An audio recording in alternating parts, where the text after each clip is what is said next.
आज मैं रायपुर के बीजेपी कार्यालय में हूं और यहां पर विधायक तो आ ही रहे हैं, लेकिन पत्रकारों का भी जमावड़ा लगा हुआ है। और हम आज जानना चाहते हैं, कुछ पत्रकार हमारे साथ हैं, उनसे जानना चाहते हैं कि छत्तीसगढ़ का मुख्यमंत्री कौन होना चाहिए।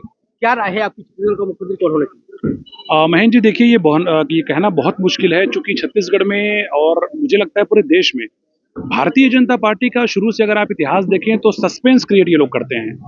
अगर समीकरणों की बात करें, क्षेत्रीय समीकरण को संतुलित करना, जातीय समीकरण का ध्यान रखना, बहुत सारे ऐसे पहलू हैं जिसके आधार पर ही जो है बीजेपी अपना सीएम के रूप में नाम घोषित करने वाली है। हो सकता है क्योंकि छत्तीसगढ़ ट्राइबल बेस्ड राज्य है, ऐसे में ट्राइबल से कोई चेहरा ले ले। और 2024 में लोकसभा चुनाव है, तो मुझे ऐसा लगता है ऐसे चेहरे को ध्यान में रखते हुए बीजेपी सीएम बनाने वाली है, राज्य का सीएम के रूप में, जो 2024 में भी इसका फायदा जो है बड़े तौर पे मिले। तो हो सकता है ट्राइबल से कोई फेस, या हो सकता है ओबीसी समाज से किसी चेहरे पर दांव बीजेपी खेल सकती है। क्या लगता है आपको, क्या महिलाओं को जिम्मेदारी? जी बिल्कुल, आप देख सकते हैं कि इस बार जो समीकरण भाजपा के लिए बना छत्तीसगढ़ में, वो बिल्कुल ही अलग था। महिलाओं की भूमिका, माननीय प्रधानमंत्री ने भी बताया है कि महिलाओं की भूमिका बहुत ही सराहनीय रही है। तो कहीं ना कहीं लोकसभा चुनाव को देखते और महिलाओं को साधने के लिए बीजेपी महिला मुख्यमंत्री की ओर भी जा सकती है। वैसे कयास कई लगाए जा रहे हैं, लेकिन आदिवासी फैक्टर भी बहुत बड़ा वो मुद्दा है। तो आदिवासी चेहरे को अगर देखा जाए तो बड़े चेहरे के रूप में आदिवासी चेहरे को भी प्रमोट किया जा सकता है। तो बाकी कुछ जो होगा थोड़ी देर में क्लियर हो। क्या लगता है, आपकी राय क्या है, मुख्यमंत्री कौन होना चाहिए जो विकास कर सके? देखिए, अब एज ए पत्रकार मैं किसी एक को बोलना मुझे नहीं लगता, लेकिन कई ऐसे बड़े चेहरे हैं जिसके लिए कयास लगाए जा रहे हैं। तो कुछ देर में वो क्लियर हो जाएगा तो अपन बताएंगे। फिर कयास लगाए जा रहे हैं कि छत्तीसगढ़ का मुख्यमंत्री कौन होना चाहिए। क्या लगता है आपको, छत्तीसगढ़ का मुख्यमंत्री कौन होगा? आदिवासी को चुनेंगे या किसी और को? देखिए, अगर हम मोदी और अमित शाह की जोड़ी की बात की जाए करें तो वो ऐसे मुख्यमंत्री चुनते जो आक्रामक हो, चाहे हिमंता बिस्वा शर्मा को देखें, योगी आदित्यनाथ जी को देखें, चाहे धामी को देखें, पुष्पर सिंह धामी जी को, तो लगता है कोई आक्रामक चेहरा ही होगा। अब विष्णुदेव साय और अरुण साव का नाम वैसे आ रहा है, लेकिन देखना महत्वपूर्ण होगा कि किसे पार्टी कमान देती है। और क्योंकि लोकसभा चुनाव भी कहीं ना कहीं नजर में है, तो देखना महत्वपूर्ण होगा कि किसे भारतीय जनता पार्टी अपना मुख्यमंत्री चुनती है। खैर, रेस में अभी दो आगे चल रहे हैं, विष्णुदेव साय और अरुण साव। क्या लगता कि आज बैठक में क्या कोई बड़ा निर्णय होना चाहिए या कोई नया चेहरा होना चाहिए? क्या लगता है आपको? देखिए, जो इनपुट मिल रहा है उसके हिसाब से तो माना यही जा रहा है कि आला कमान ने, जो हाई कमान जो है, वो मुख्यमंत्री का नाम तय कर चुकी है और बैठक में उन नामों को रखा जाएगा और सभी विधायकों की सहमति ली जाएगी। उसका हो सकता है कि आज शाम तक नाम का भी ऐलान हो जाए। आज शाम तक निर्णय हो जाए। हमारे साथ कुछ पत्रकार और हैं, आइए हम इनसे बात करते हैं कि छत्तीसगढ़ का मुख्यमंत्री कौन बनना चाहिए, क्या निर्णय होना चाहिए। क्या लगता है आपको, आज बैठक में छत्तीसगढ़ का मुख्यमंत्री किससे चला जाए? अब वो तो सरकार ही बताएगी बैठक के बाद। हमारे साथ है वरिष्ठ पत्रकार है रायपुर के, आइए हम उनसे बात करते हैं कि छत्तीसगढ़ का मुख्यमंत्री कौन होना चाहिए। क्या लगता है आज बैठक में क्या निर्णय होगा? देखिए, ये तो सभी जद्दोजहद चल रहा है और सभी की सोच है कि उनके उनके क्षेत्र का मुख्यमंत्री बने, चाहे सरगुजा की बात करें, चाहे बस्तर की बात करें, चाहे मध्य क्षेत्र की बात करें। लेकिन मुझे ऐसा लगता है कि पार्टी आला कमान ने, भारतीय जनता पार्टी का जो केंद्रीय नेतृत्व है, उसने नाम फाइनल कर दिया है और औपचारिकता बाकी बची है, जिसे विधायक दल की बैठक में पूर्ण कर लिया जाएगा। विधायक दल की बैठक में पूर्ण कर लीजिएगा। शेखर जी, आज बैठक है विधायक दल, क्या मानना है आपको, कैसा मुख्यमंत्री और होना चाहिए? देखिए, ये बीजेपी जो है वो नरेंद्र मोदी और अमित शाह की बीजेपी है। इसमें जो है अंतिम समय तक पता केवल उन्हीं को होता है।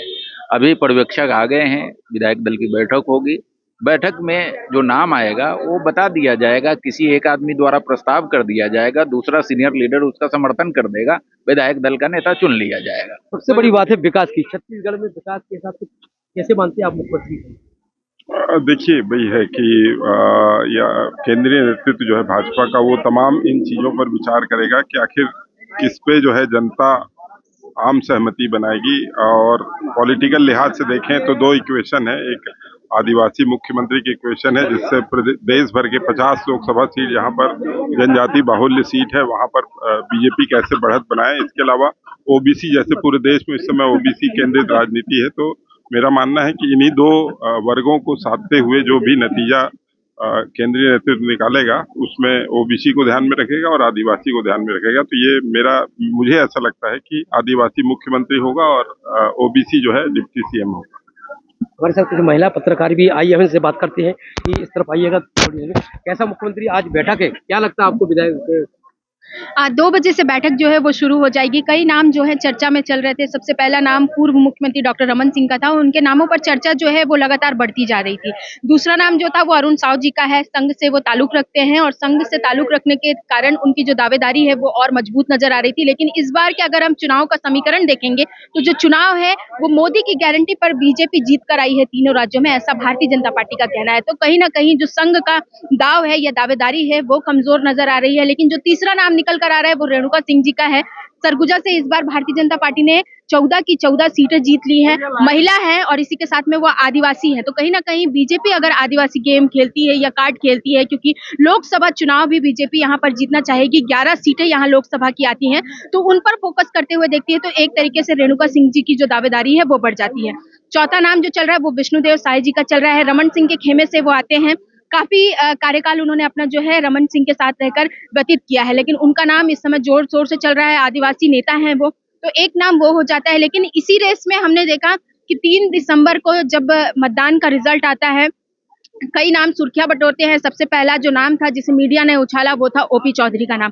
प्रशासनिक सेवा दे चुके हैं, 14 साल से ज्यादा समय जो है वो उन्होंने प्रशासनिक सेवा दी है। कहीं ना कहीं उनकी दावेदारी जो है वो मजबूत मानी जा रही थी, लेकिन एक्सपीरियंस जो अनुभव है उनका जो है उस वजह से हो सकता है कि उनका नाम जो है वो दरकिनार किया जाए। लेकिन अगर उप मुख्यमंत्री की जो की बात चल रही है, छत्तीसगढ़ नहीं 2 अन्य राज्यों में भी जहां पर बीजेपी जीती हुई है, तो वहां 2 उप मुख्यमंत्री बनाने की जो कवायद है वो हो सकता है कि हो। लेकिन अगर छत्तीसगढ़ की हम बात करते हैं तो ये छोटा राज्य है, 90 विधानसभाओं वाला राज्य। यहाँ पर 2 उप मुख्यमंत्री की जरूरत जो है वो इस समय नहीं दिखाई दे रही है। तो हो सकता है कि यदि रेणुका सिंह को मुख्यमंत्री या सीएम बनाया जाता है तो हो सकता है ओपी चौधरी को जिम्मेदारी दी जाए और उन्हें जो है डिप्टी सीएम का कार्यभार सौंपा जा सकता है। लेकिन इसके साथ और भी कई नाम है जो दावेदारी में चल रहे हैं। हम राम विचार नेताम के बात पर भी जो है डाल सकते हैं निगाह, और इसी के साथ विष्णुदेव साय हो गए, लता उसेंडी हो गई। तो ये तमाम नाम है जो इस समय चर्चा में बने हुए हैं। हमारे साथ कुछ और भी पत्रकार है, आइए हम उनसे बात करते हैं। मैडम, आज विधायक दल की बैठक है, हाँ, क्या लगता है क्या निर्णय होना चाहिए? जी, विधायक दल की जो बैठक चल रही है अभी बहुत इंपॉर्टेंट होने वाली है, क्रूशल होने वाली है। मैं हमारे यहाँ जो मेहमान आए हैं उनका भी स्वागत करूंगी। पीयूष मिश्रा हमारे यहाँ दिल्ली से आज तक के लिए आए हैं और छत्तीसगढ़ तक पर मैं इनका भी स्वागत करूंगी। पीयूष, क्या लग रहा है आपको, क्या होने वाला है आज? आप दिल्ली से आए, दिल्ली में क्या इतना ज्यादा हेक्टिक पार्लेज वहां पर चला, इतनी रातों दिन वो मीटिंग चली, उन मीटिंग्स में क्या रहा, किस तरह से आपको लग रहा है कि मंथन बनाया गया? देखिए, मीटिंग एक नहीं हुई सुनिए, वहाँ पे कई मीटिंग्स हुई और इन सभी मीटिंग्स के बाद जो बड़ी बैठक हुई वो हुई अमित शाह और प्रधानमंत्री नरेंद्र मोदी के बीच में। और ये बैठक परसों हुई। परसों जब ये बैठक हुई उसके अगले ही दिन हमको पता चला कि जो केंद्रीय पर्यवेक्षक हैं वो अब छत्तीसगढ़, मध्य प्रदेश और राजस्थान जाएंगे। आपको बता दें कि ये जो बैठक पीएम मोदी घर पे हुई, उस बैठक के अंदर जो नाम है वो तय हो चुके हैं और उन नामों को लेकर जो पर्यवेक्षक हैं वो अलग अलग राज्य पहुंचे। छत्तीसगढ़ पहुंचे हैं अर्जुन मुंडा, सर्बानंद सोनोवाल और साथ ही साथ दुष्यंत गौतम। उनको मालूम है कि कौन मुख्यमंत्री बनने जा रहा है। बिल्कुल, मुख्यमंत्री वो बनेगा जिसकी सबसे ज्यादा एक्सेप्टेबिलिटी है। मुख्यमंत्री वो बनेगा जिसको सबसे ज्यादा प्रशासनिक समझ है, साथ ही साथ उसको एक्सपीरियंस है। मुख्यमंत्री वो बनेगा जिसकी पसंद विधायक तो होंगे ही होंगे, विधायक तो पसंद को करेंगे, साथ ही साथ वो केंद्रीय नेतृत्व की भी पसंद होगा। सबसे बड़ी बात यहाँ पर आप ये समझिए कि पूरे चुनाव प्रचार के दौरान हम सबको मालूम है कैसे प्रधानमंत्री नरेंद्र मोदी ने साफ साफ ये कहा था कि हमारा कोई चेहरा नहीं है, हमारा चेहरा सिर्फ कमल है। तो ये जीत स्टेट लीडरशिप से ज्यादा सेंट्रल लीडरशिप की है और इसीलिए मोदी के नाम पर जो जीत के आए हैं लोग, तो मोदी की पसंद के ही का ही चेहरा जो है वो मुख्यमंत्री बनेगा। हम सुमी मैडम से जानना चाहते हैं कि आप हमारी छत्तीसगढ़ की स्टेट हेड है, आप ये बताइए कि छत्तीसगढ़ के विकास के लिए सबसे अहम भूमिका किस मुख्यमंत्री की रहेगी जो जिसको बनाया जाए? ये अपने आप में एक बहुत बड़ा सवाल है और एक्चुअली ये भारतीय जनता पार्टी अब उनको सोचना है कि वो किस तरह से उस सीएम को जिम्मेदारी देंगे जो आगे बढ़ के स्टेट को भी आगे बढ़ाए। क्योंकि बहुत सारे जो लोग हैं उनका ये मानना है कि जो कांग्रेस है वो फार्मर, काफी किसानों से रिलेटेड मुद्दों पर ही काम करती रही और किसानों के लिए ही काम करती रही। लेकिन जो बाकी जो लोग हैं जैसे कि यूथ है, यूथ काफी ज्यादा परेशान था। पीएससी का जो घोटाला हुआ था उस पर कांग्रेस ने कुछ नहीं किया था और उसकी वजह से जो यूथ है उनमें काफी ज्यादा आक्रोश भी हमको देखने को मिला। और आप देखेंगे बीजेपी की जो प्रचंड बहुमत जो किसी ने नहीं प्रेडिक्ट की थी, उसकी बहुत बड़ी वजह यूथ फर्स्ट टाइम वोटर्स और महिला वोटर्स रहे हैं। तो ये जो 3 वोट बैंक है जो भारतीय जनता पार्टी ने साधा है, वो मुझे लगता है उनके लिए कारगर रहा। और जो नया जो सीएम आएगा, उनको यूथ को सेटिस्फाई करना होगा, क्योंकि बहुत सारे ऐसे जो एग्जाम्स हैं रुके पड़े हुए हैं। कल भी मैं ऐसे ही शॉपिंग के लिए हल्का सा गई थी, वहां पर भी मैं एक शोरूम में गई। शोरूम में मैंने 2 लोगों से बात की, तो उन्होंने कहा कि मैम जो भी आए हमें नौकरी चाहिए, हमारा ये एग्जाम अटका हुआ है, एएसआई के एग्जाम अटके हुए हैं, पीएससी में काफी घोटाला हुआ है तो उसके एग्जाम्स अटके हुए हैं, रिजल्ट अटके हुए हैं। तो ऐसे कई सारे यूथ है जो अभी तक मेहनत कर करके एग्जाम्स दे के रिजल्ट्स का इंतजार कर रहे हैं। उनकी उम्र भी निकली जा रही है, उनके फ्यूचर भी, उनका जो भविष्य है वो काफी अंधेरे में उनको नजर आ रहा है। तो उन सारे यूथ के लिए आने वाले सीएम को डेफिनेटली कुछ करना होगा। सबसे महत्वपूर्ण बात है, आदिवासी चेहरों के नाम आ रहे हैं। क्या लगता है कितना उचित रहेगा मुख्यमंत्री आदिवासी? उचित इसलिए रहेगा और इसलिए बोला जा रहा है क्योंकि छत्तीसगढ़ ट्राइबल स्टेट है। ट्राइबल स्टेट, यहाँ पर अगर आप ट्राइबल पॉपुलेशन की बात करेंगे 32% ट्राइबल पॉपुलेशन है, और यहाँ से एक ट्राइबल सीएम अगर बना दिया जाए तो काफी इक्वेशन में फिट बैठने वाली बात है। लेकिन ये ट्राइबल सीएम यहाँ पे इसलिए भी बनाया जाएगा क्योंकि 2024 के पार्लियामेंट्री इलेक्शन है। उस इलेक्शन में खास होगा बीजेपी के लिए ट्राइबल बेल्ट, पूरे ना सिर्फ छत्तीसगढ़ का लेकिन झारखंड का, आसपास के जितने भी, ओडिशा, मध्य प्रदेश, महाराष्ट्र, इन सारे जगहों का ट्राइबल बेल्ट को साधना। और ये जो साधने का काम होगा वो भारतीय जनता पार्टी इनमें से किसी एक स्टेट के ट्राइबल सीएम बनाकर करने की कोशिश कर सकती है। लेकिन ये भी बोला जा रहा है कि जिस तरह से ट्राइबल वोट बैंक है, बिल्कुल उसी तरह से ओबीसी वोट बैंक को भी भारतीय जनता पार्टी भूली नहीं है। ओबीसी वोट बैंक भी अपने आप में बहुत ज्यादा मजबूत है, सशक्त है, और ओबीसी आप देखेंगे 40% से ज्यादा है छत्तीसगढ़ में, ट्राइबल वोट बैंक से ज्यादा है। तो ये भी कयास लगाए जा रहे हैं कि या तो ट्राइबल या तो ओबीसी, और अगर ओबीसी सीएम बनता है तो भी उससे कास्ट सेंसस की बात छत्तीसगढ़ में बहुत ज्यादा हो रही थी। कांग्रेस ने वादा किया था कि कांग्रेस आएगी तो सबसे पहला कैबिनेट जो डिसीजन होगा वो कास्ट सेंसस पे होगा।